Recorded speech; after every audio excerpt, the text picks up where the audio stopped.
This program is brought to you by FASTSIGNS of Durango. More than fast, more than signs. FASTSIGNS. You're watching Durango TV News. I'm Wendy Graham-Settle. To hockey players and ice skaters everywhere, the ice is the thing. It's their canvas on which they create their art. And in no other sport is the playing surface more important to the success of the game, or the graceful completion of a double axel. CJ Foose should know. He's been playing hockey since he was 3 years old, and he's been coaching hockey for nearly 40 years.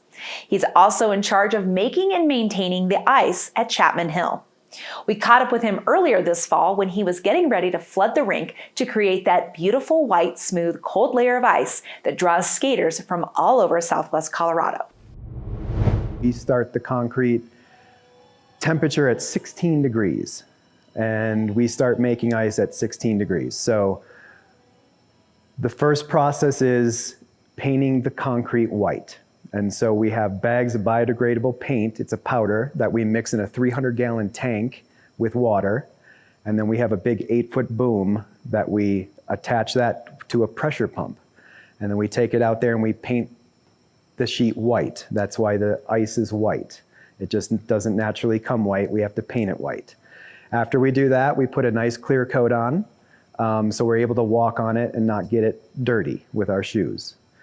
After we get that clear coat on, we're going to take our paper lines and make the lines and put the circles in, put all the face-off dots in. After we get that done, we'll put all of the logos that you see on the ice into the ice. Once we get that done, we put a nice little clear coat on to melt everything and secure everything into the ice. And then from that point on, we flood it, big floods. And about 25-minute flood takes about 2 hours for it to dry.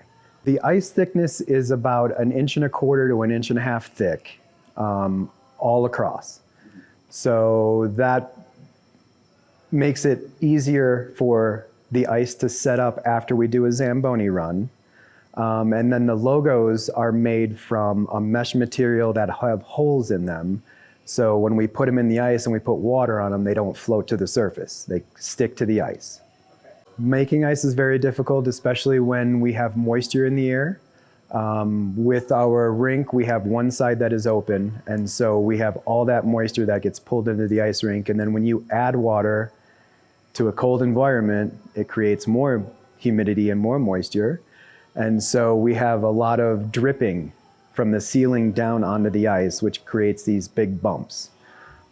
So that is by far the most difficult thing to manage, and there's nothing we can do about the water dripping onto the ice. So we just try to flood it more, and then when we get to a certain point, we can take the Zamboni out there and cut the rest of those bumps off and make it level.